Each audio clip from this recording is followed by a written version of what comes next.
Bem, pessoal, boa semana, tudo bem?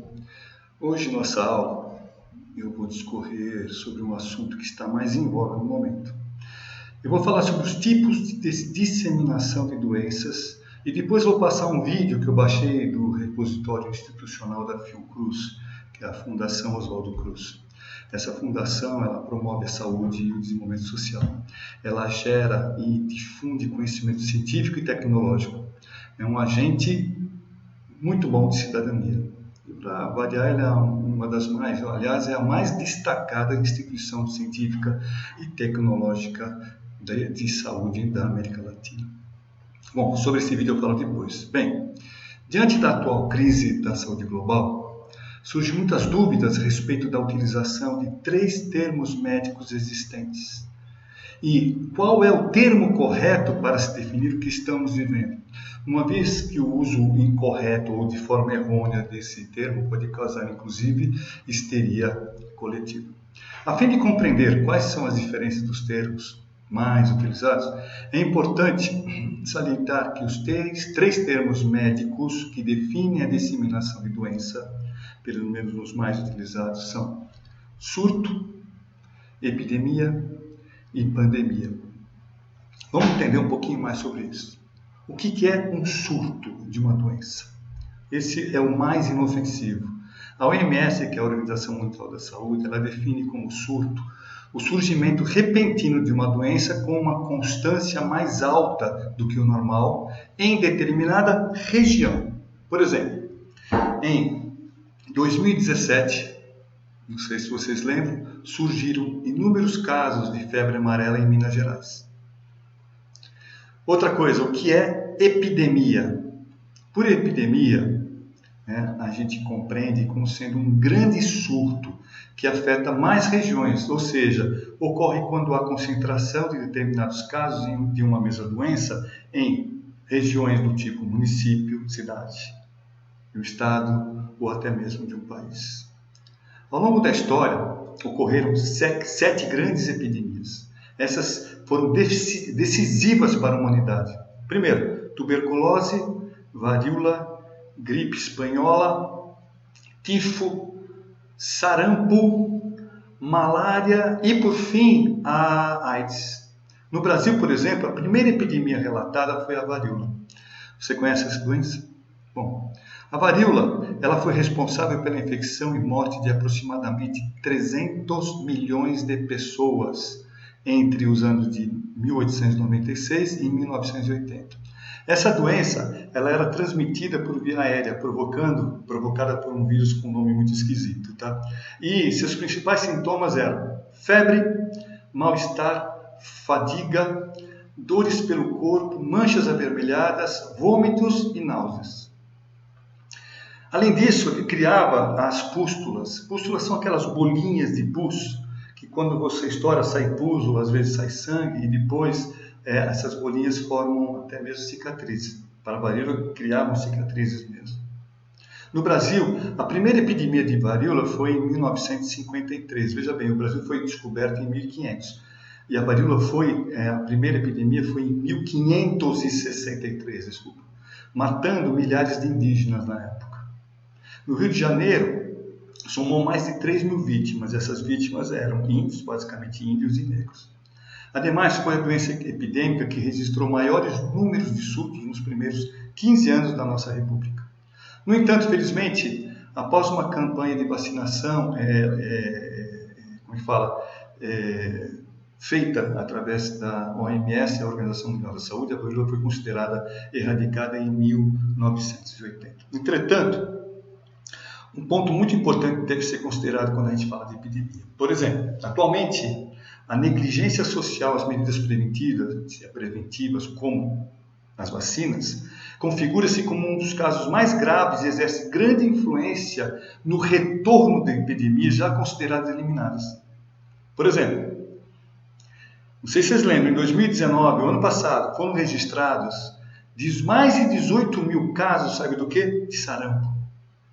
O sarampo, ele tem uma doença de alto poder infeccioso e ela é responsável, você não morre de sarampo, Ela é responsável por reduzir a eficácia do sistema imunológico. A pessoa fica com baixa resistência imunológica e faz com que o organismo seja suscetível a outras infecções. Isso apesar de ter sido já anteriormente erradicado do país. Dá para perceber como é importante a vacinação? Bom, e finalmente, o que é uma pandemia, que a gente está escutando muito hoje, né? Hoje, tipo assim, em 11 de março de 2020, vocês devem ter lembrado, devem ter escutado nos noticiários, a OMS, a Organização Mundial da Saúde, declarou o novo coronavírus, ou seja, o Covid-19, como uma pandemia. Mas você sabe por que ocorreu isso? Primeiramente, uma pandemia é definitivamente o pior dos casos que eu já citei, dentre os dois que eu citei até agora. Para receber essa classificação, é necessário que uma doença infecciosa manifeste-se não só numa região, numa cidade, num estado, num país. Ela tem que se manifestar em todos os continentes do planeta Terra. Desse modo, compreende-se que é uma propagação global de uma doença. E seguindo essa lógica, o Covid-19, que já atingiu a marca, se enquadra neste termo. Você tem uma ideia? Eu fiz uma pesquisa no World Matters. O World Matters é uma plataforma que dá todas as estatísticas, muitas estatísticas, mas principalmente agora para o coronavírus, extremamente atual. Então, eu vou deixar um link na descrição do vídeo para vocês poderem acessar essa plataforma. Hoje foram confirmados aproximadamente 1.560.000 pessoas com o coronavírus. Dessas, já foram confirmadas pela plataforma quase 115.000 mortes por coronavírus. Perfeito? Todavia, ao longo da história existiram outras pandemias. Por exemplo, como a gripe espanhola. Essa gripe espanhola se alastrou pelo mundo todo no século XX. Você já ouviu falar da gripe espanhola? Bom, há mais de 100 anos, mais especificamente em 1918, o mundo presenciou a mais terrível e mais mortal pandemia da história. Estima-se, por exemplo, que o vírus influenza H1N1, que é da gripe espanhola, matou mais de 50 milhões de pessoas ao redor do mundo. No Brasil, o cenário não foi diferente. Essa mutação do vírus da gripe veio a bordo de um navio chamado Demerara. Esse navio veio da Europa e ele desembarcou pessoas infectadas no Recife, Rio de Janeiro e em Salvador, se não me engano, Recife, Rio de Janeiro e Salvador.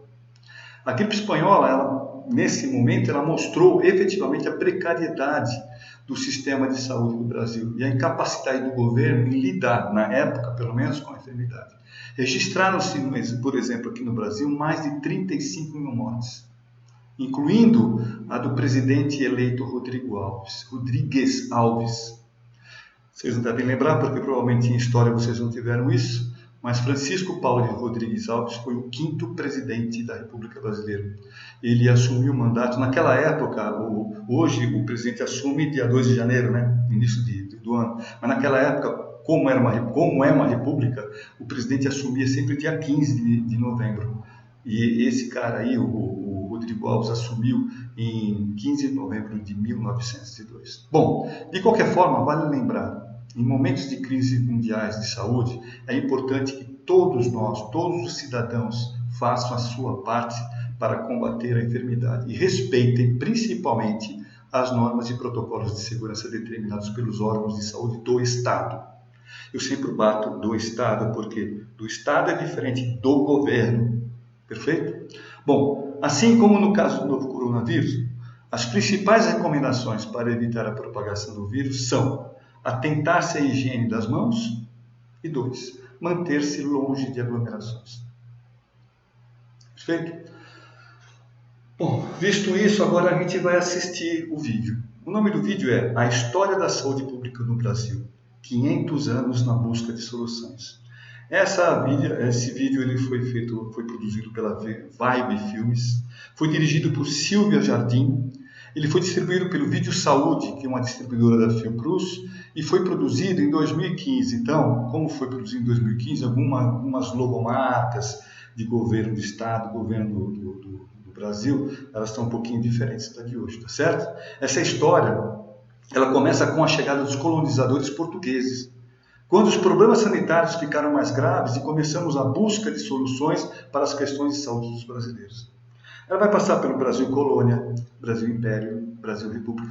Veja bem, são só 17 minutos de vídeo, mas ela faz um passeio pela história da saúde pública no país, que foi sempre marcada pelas diferenças sociais e pela falta de prioridade nos investimentos do governo.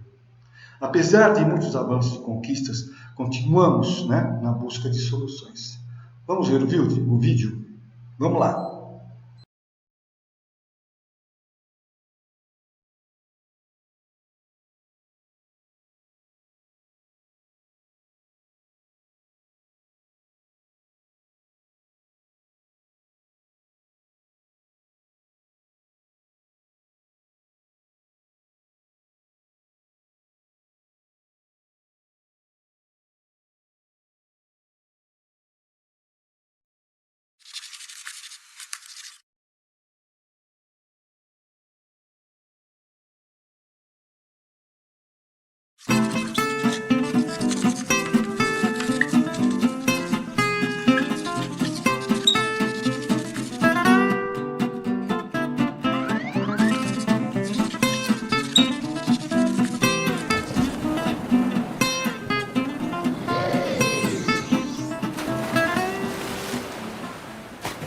A história da saúde do Brasil pode ser contada a partir do descobrimento.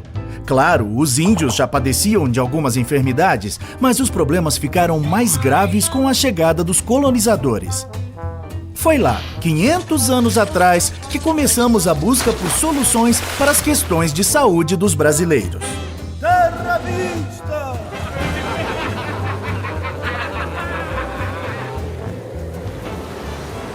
Durante os 389 anos da colônia e do império, pouco ou quase nada se fez pela saúde no Brasil.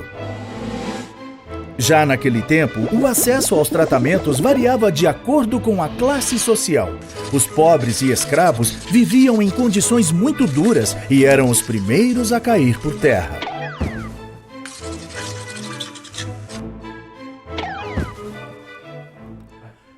Já os nobres e os colonos brancos com posses tinham acesso aos médicos e remédios da época, e assim, maiores chances de enfrentar as doenças e a morte. Para a maior parte da população, a opção eram as Santas Casas de Misericórdia, implantadas pelos religiosos. Mas os hospitais viviam na pobreza e, na maioria das vezes, os tratamentos não iam além da canja de galinha e da caridade. Os doentes recorriam aos curandeiros ou similares, na época, os grandes conhecedores das terapias de cura e do poder das ervas medicinais brasileiras.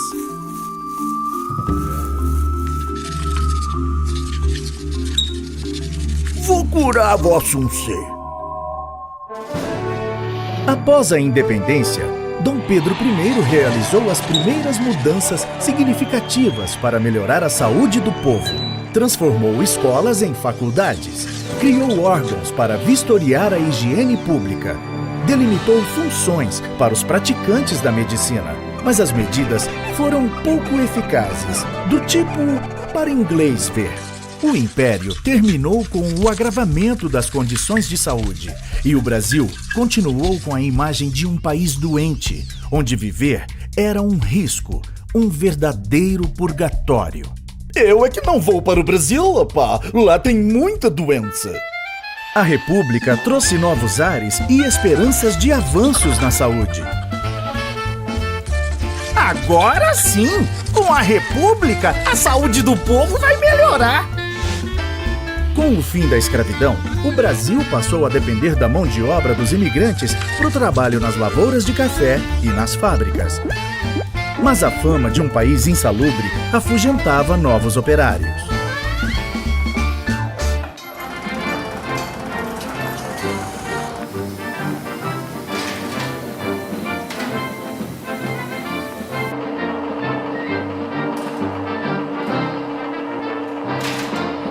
O período de 1900 a 1920 foi marcado por reformas urbanas e sanitárias, principalmente nas grandes cidades, áreas portuárias e no Rio de Janeiro, então capital da República. Apesar disso, o Brasil seguia refém dos problemas sanitários e das epidemias. Pois é isso mesmo, ando chovendo, depois palhaçado, na minha gaita, vou tocando, rato. As mudanças propostas por muitos eram contrárias aos interesses políticos e econômicos daquele tempo. No entanto, o crescimento do país dependia de uma população saudável e com capacidade produtiva. Os sanitaristas comandaram este período realizando campanhas de saúde. Um dos destaques, o médico Oswaldo Cruz, enfrentou até revoltas populares, mas convenceu o Estado a tornar obrigatória a vacinação contra a varíola.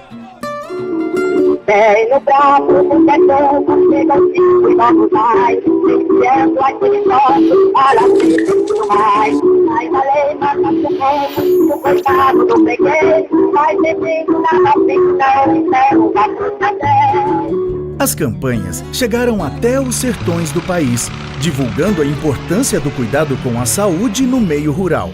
Mas os pobres continuavam em moradias precárias e as doenças fazendo vítimas. Só a gripe espanhola causou a morte de mais de 300 mil brasileiros. Nos anos 20, surgiram as CAPs, as Caixas de Aposentadoria e Pensão. Foram criadas pelos trabalhadores para garantir proteção na velhice e na doença. Com o passar do tempo e a pressão popular, Getúlio Vargas decidiu ampliar o atendimento também para as outras categorias profissionais. Estamos expandindo o modelo das CAPs. Agora elas passam a se chamar IAPs, Institutos de Aposentadorias e Pensões, e vão atender muitas categorias profissionais. Também estamos criando o Ministério da Educação e Saúde para dar mais atenção aos trabalhadores. O período getulista promoveu reformulações no sistema. A atuação passou a ser mais centralizada, focada no tratamento das epidemias e endemias. Só que as verbas da saúde acabavam desviadas para outros setores. Boa parte dos recursos dos IAPs eram utilizados para financiar a industrialização do país. E, mais uma vez, o atendimento não chegava a todos. O Brasil continuava doente. O povo tá doente, o povo tá infeliz. Sem honestidade não avança esse país. O povo tá doente, o povo tá infeliz. Sem honestidade não avança esse país. Não, não, não, não.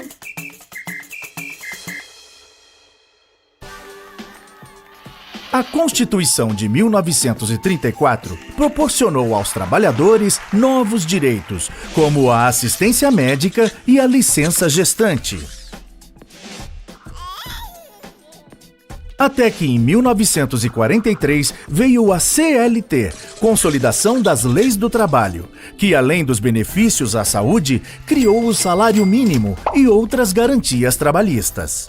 Com a Segunda Guerra, o mundo paralisou perplexo diante de Adolf Hitler. Regulären Soldaten geschossen. Seit 5:45 wird jetzt zurückgeschossen. Und von jetzt ab wird Bombe mit Bombe vergolten. No Brasil, o desafio era levar mais saúde ao povo brasileiro. Em 1953, foi criado o Ministério da Saúde, que se ocupava principalmente das políticas de atendimento nas zonas rurais, enquanto que nas cidades, o acesso à saúde era privilégio dos trabalhadores com carteira assinada. Queremos demonstrar ao mundo inteiro, a todos que nos querem dominar, que o Brasil pertence aos brasileiros. E o momento vai surgir para trabalhar. Brasil, vamos para as urnas, povo democrata, gente varonil. Juscelino, Juscelino, Juscelino,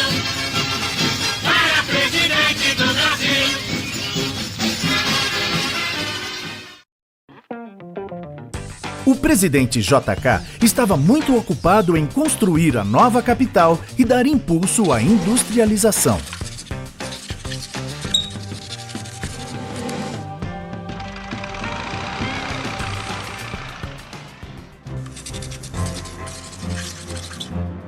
Atenção, Brasil! Atenção, Brasil! Atenção, Minas Gerais! As tropas do 2º Exército, sob o comando do general Cruel, já sitiaram o estado da Guanabara. Veio a ditadura e os governos militares focaram os investimentos na segurança e no desenvolvimento.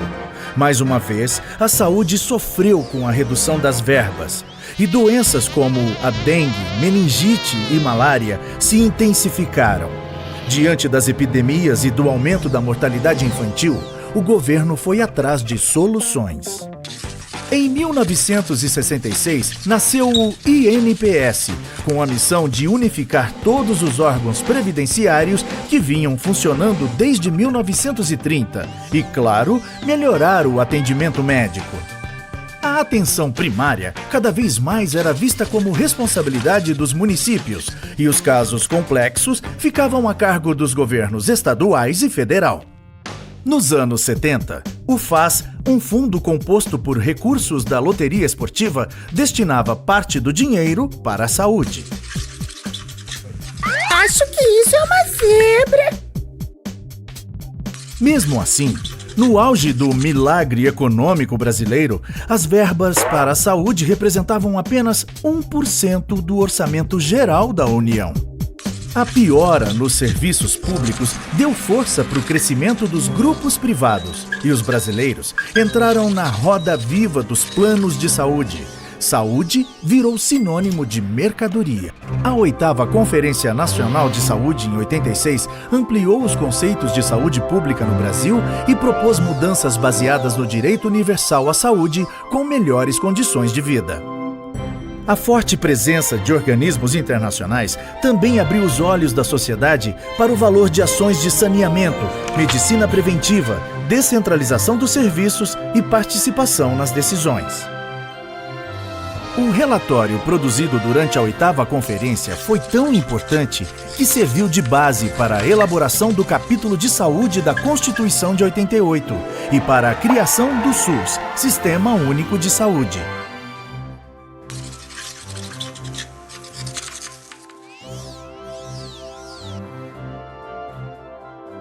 Declaro promulgada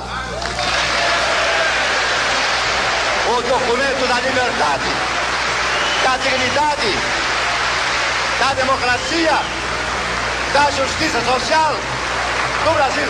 Que Deus nos ajude que isto se cumpra.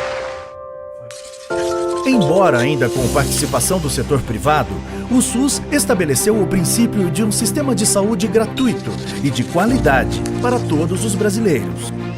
Vários programas importantes, como o PSF, Saúde da Família, o Profai, de Formação em Enfermagem, e as RET-SUS, Escolas Técnicas Profissionalizantes, foram criados nessa época e até hoje contribuem para a qualificação e humanização do atendimento.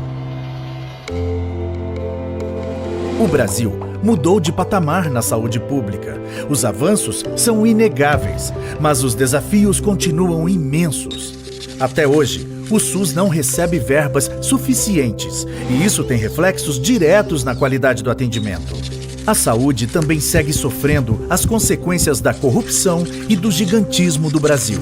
Assim como há 500 anos, ainda estamos em busca de uma saúde de qualidade para o povo brasileiro e esperamos pelo momento onde o Brasil faça valer o artigo 196 da Constituição. Saúde, um direito de todos, um dever do Estado.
Gostaram do vídeo?